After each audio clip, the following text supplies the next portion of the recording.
तीन साधन कौन कौन से बताए, याद है आपको? अच्छा, कितने लोगों को याद है कि भूल गए? अब याद रखना, पहला है कथा श्रवण, दूसरा है कीर्तन और तीसरा है मनन।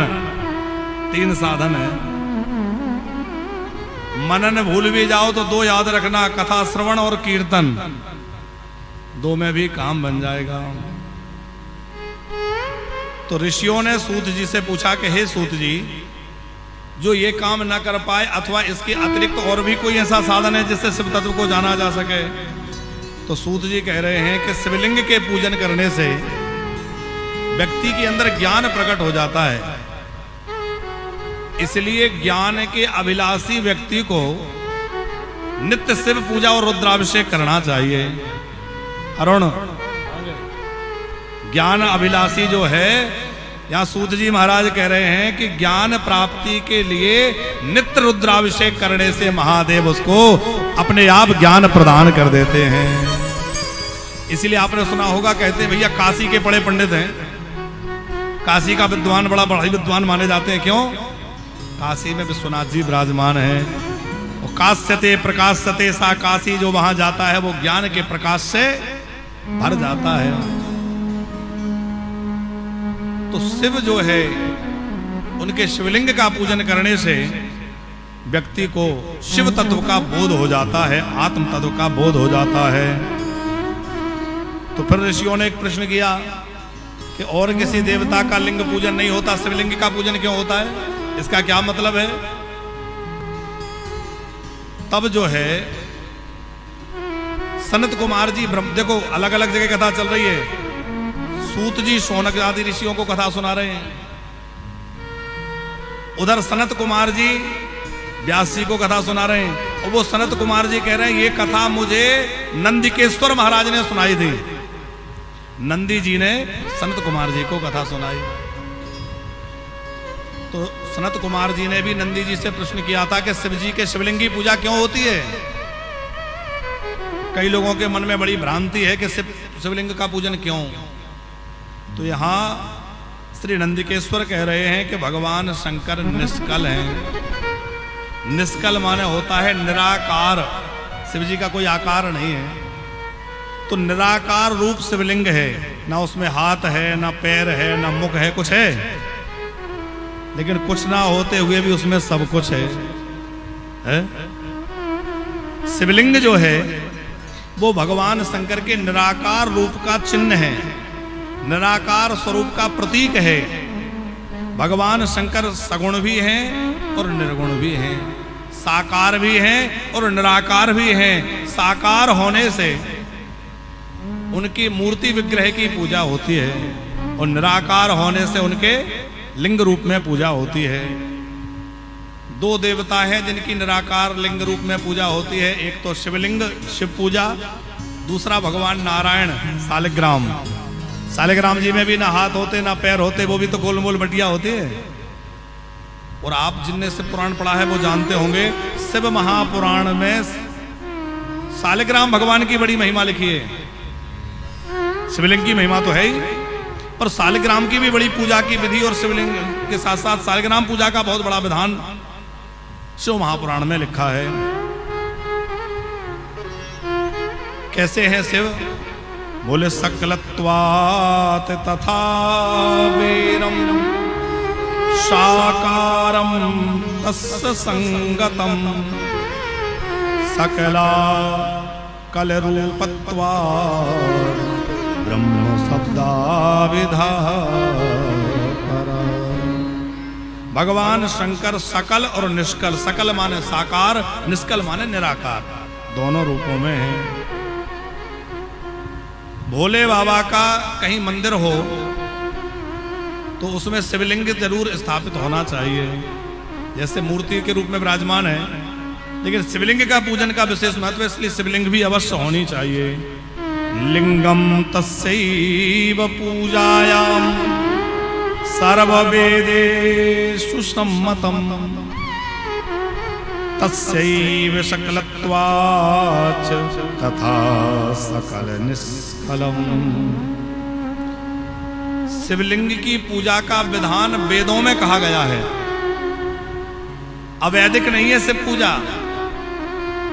शिव गणों के अथवा शिव भक्तों का एक पंथ है मोदी जी, जिसको कहते हैं अघोर पंथ।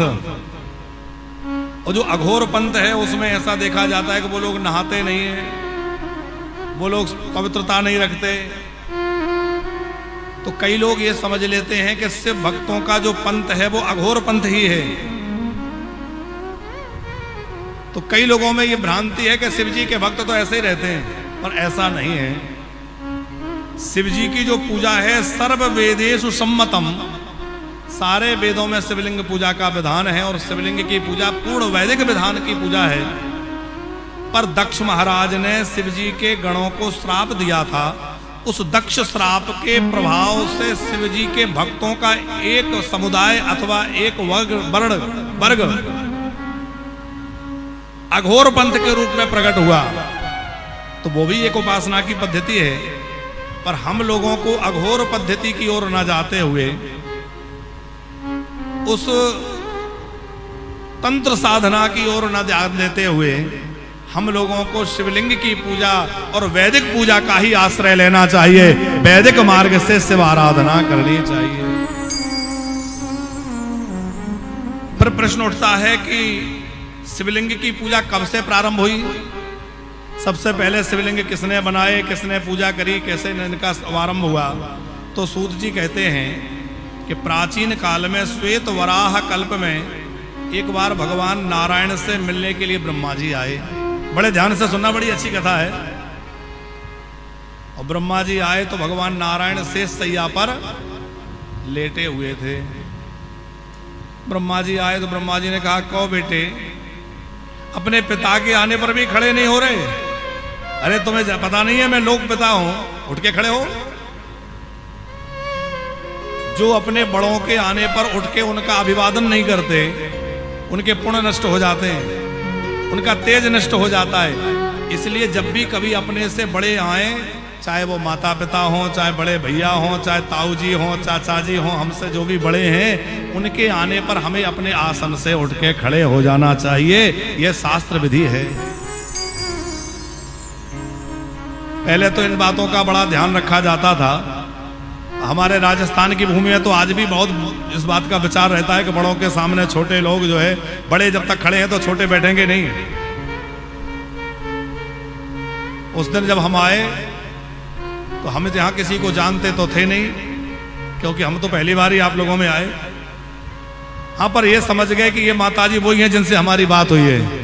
इतना थोड़ा थोड़ा गाड़ी से उतरने में समझ में भगत का भाव समझ में आ जाता है कि यही मुख्य यजमान। तो हमने कहा बैठिए, ये नहीं बैठी। और बाद में जब सब लोग चले गए तो इन्होंने कहा, महाराज जी कैसे बैठ जाते, हमारे वहाँ आपने कहा बैठिए, आपकी तो आज्ञा थी, और वहाँ हमारे मामा जी और बड़े घर के सब लोग खड़े थे, तो हम कैसे बैठ जाएं? हमें बड़ा अच्छा लगा कि देखो भाई, ये मर्यादा है कि जब तक बड़े लोग खड़े हैं, हमें लगा कि मुंबई में रह के भी आप अपने संस्कार नहीं भूली, ये बहुत अच्छी बात है। ऐसे ही बच्चों में संस्कार आपने डाल रखे हैं। देखो, ध्यान देना, हम दुनिया के किसी कोने में चले जाएं, भारत नहीं, आप खूब विदेशों में रहिए, छोटे छोटे बच्चे बैठे, ध्यान सुनना बेटा, अमेरिका चले जाओ, इंग्लैंड चले जाओ, जापान में रहो, जहां मर्जी वहां जाओ, और सब जगह लेकिन भारत की संस्कृति का झंडा गाड़ना। ये नहीं कि वहां की संस्कृति में हम भी वैसे ही हो गए। अरे हम भी वहां जाके वैसे ही हाफ चड्डी पहन के घूमने लगे, तो बताओ फिर। अभी हम लोग क्रूज में गए, मोदी जी, तो क्रूज में हम लोग सिंगापुर से थाईलैंड जा रहे थे। अब क्रूज में जो इंडियन बहुत थे, खास करके गुजराती लोग बहुत थे, वो लोगों की वेशभूषा भी हमने देखी। तो कई लोगों से तो हमने कहा, अच्छा हम पूरे धोती कुर्ता में रहते थे, जैसे अभी है धोती कुर्ता माला चंदन जो है वो सब ऐसे ही रहता। हमें देख के लोग ऐसे देखते जैसे कोई तमाशा दिख रहा हो, क्योंकि वहां का वेशभूषा अलग। पर हमने अपने इंडियन लोगों में से कुछ लोगों से कहा कि भैया तुम लोग यहाँ यदि अपनी वेशभूषा में रहते तो यहाँ रहने वाले 100 लोग देखते तो इन्हें भी लगता कि भैया ये भारत की वेशभूषा है और वहां की संस्कृति, हमारी संस्कृति का प्रचार होता कि नहीं। हम लोग भी यहाँ के उन जैसे ही हो गए। आप दुनिया में कहीं चले जाना और खूब दुनिया में जाओ, कोई मनाही नहीं है, पर जहां जाओ अपने भारत की संस्कृति, अपने भारत के संस्कारों को मत भूलना और सब जगह अपने भारत के संस्कारों की खुशबू बिखेरना साहब। हम भारतवासी हैं और हमें भारतवासी होने पर प्राउड होना चाहिए। हमें अपने भारतीय होने पर गर्व होना चाहिए। हम इस तपस्या की भूमि, साधना की भूमि, ऋषियों की भूमि, सतियों की भूमि से निकले हैं साहब, जहां बड़े बड़े तपस्वी, बड़े बड़े ऋषि मुनि और बड़ी बड़ी सतियां हुई हैं।